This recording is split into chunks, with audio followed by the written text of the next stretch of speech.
إلا الله محمد رسول الله لا إله إلا الله محمد رسول الله لا إله إلا الله محمد رسول الله. دل سے تو ہم ساتھ ہیں، جو بول کلمے کے زبان سے نکل رہے ہیں ہمارا دل بھی اس کے ساتھ میں ہے، لیکن دل ہمارے قابو میں نہیں ہے. دل ہمارے بولی سو تو نہیں رہے، دل ہمارے قابو میں نہیں ہے. دل تو اللہ کے قبضے قدرت میں ہے. ہر بندے کے دل، بندے کا دل اللہ کے قابو میں ہے. اور اللہ یقلبها کیف یشاء، القلوب بین اصبع الرحمن یقلبها کیف یشاء. یہ قلوب رحمان کی دو انگلیوں کے بیچ میں، یہ دو انگلیاں ہیں، دو انگلیوں کے بیچ میں، اور جیسے چاہتا ہے وہ پلٹتا ہے، جدھر چاہتا ہے پلٹتا ہے. تو اللہ کے تو یہ قلوب قبضے میں ہیں، اور اتنا آسان قبضے میں ہے کہ دو انگلیوں کے بیچ میں کوئی چیز جیسے ہو اور آدمی جیسے آسانی سے پلٹ سکتا. تو اللہ کے تو قبضے میں بندوں کے دل ایسے ہیں، اور ہمارے تو قبضے میں ہماری زبان بھی نہیں ہے. دل ہم قبضے میں کیا کریں گے؟ تو پھر وہ دل بھی ہماری زبان کے ساتھ دے دے، اور زبان کی ان بولوں سے ہمارا دل نہ ہٹے، تو یہ بڑا سخت مرحلہ ہے. اس لیے اللہ سے مدد مانگنا ہے کہ اللہ ہمارے دل میں اگر کمزوری پاوے زبان کے بولوں سے، اور زبان کی ان بولوں سے کے موافق اگر ہمارا دل نہ چلے تو ہمیں معاف فرما دے. ہمارا امتحان نہ لے، ہمارا امتحان لے کے نہ دیکھ ہم زبان سے جو بول رہے ہیں دل میں بھی ہمارے وہی ہے کہ نہیں، اس میں ہمارا امتحان نہ لے، ہم تو ناکام ہو جائیں. لیکن یہ تو اللہ سے مانگنے کی چیز ہے، عافیت اور سلامتی اور مدد. لیکن ہمارے ذمے تو یہی کام ہے کہ اپنا دل بھی وہی ہو جو زبان کے بولے.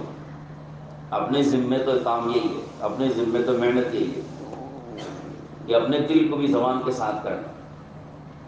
کہ زبان سے جو کلمے کے بول بولے ہیں لا الہ الا اللہ، اس کی تو شہادت دل سے بھی دینی ہے.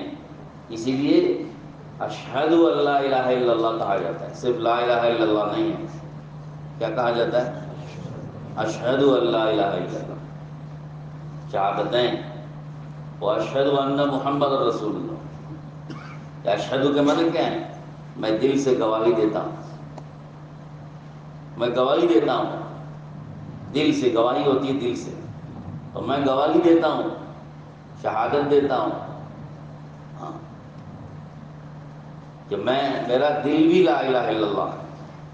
جیسے میری زبان لا الہ الا اللہ ہے، میں گواہی دیتا ہوں کہ میرا دل بھی لا الہ الا اللہ. بولو انشاءاللہ.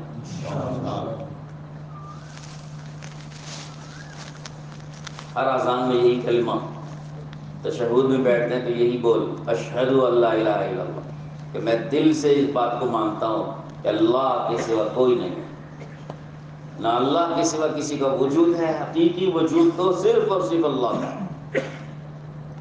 کائنات میں حقیقی وجود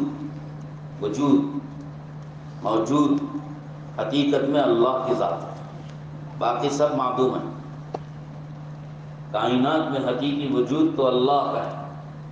باقی جتنی چیزیں وجود میں آئی ہیں وہ بعد میں آئی ہیں، اور وہ اللہ کے وجود میں لانے سے آئی ہیں.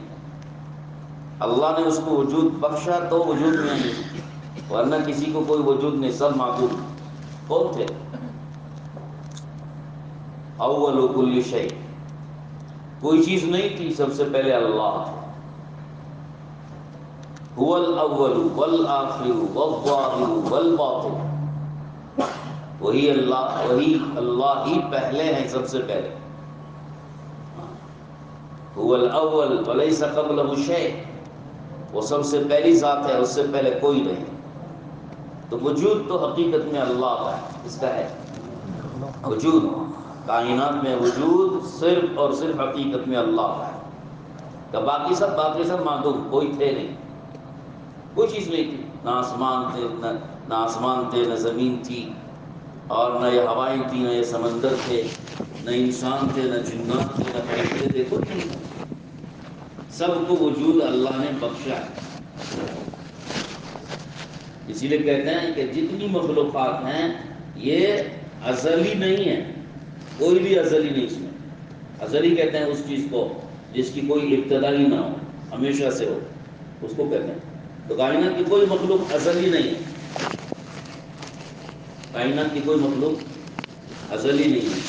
ازلی کون ہے؟ اللہ، تو وہ ہمیشہ سے ہے، اس کی ابتدا نہیں ہے، وہ ہمیشہ سے ہے۔ تو حقیقی وجود تو اللہ ہے۔ تو جب ہم نے زبان سے یہ بولے ہیں کہ لا الہ الا اللہ، تو اس کا یہ پہلا مطلب ہوگا کہ کائنات میں وجود تو صرف اللہ ہے، اور باقی کا وجود اللہ کے وجود میں لانے سے وجود میں ہے، تابع ہے، اللہ کے وجود کے تابع، اللہ کی منشا کے تابع، اللہ کی مرضی کے تابع۔ کسی کا کوئی وجود نہیں ہے، سب کا وجود اللہ کی مرضی کے تابع ہے۔ جس کا وجود اللہ چاہیں گے وہ وجود میں آئے گی، اور جس کا وجود اللہ نہیں چاہیں گے وہ وجود میں نہیں آئے گی۔ کوئی نفع دنیا میں اللہ کے وجود میں لائے بغیر وجود میں نہیں آ سکتا ہے۔ إلا الله لا إله إلا الله لا إله إلا الله لا إله إلا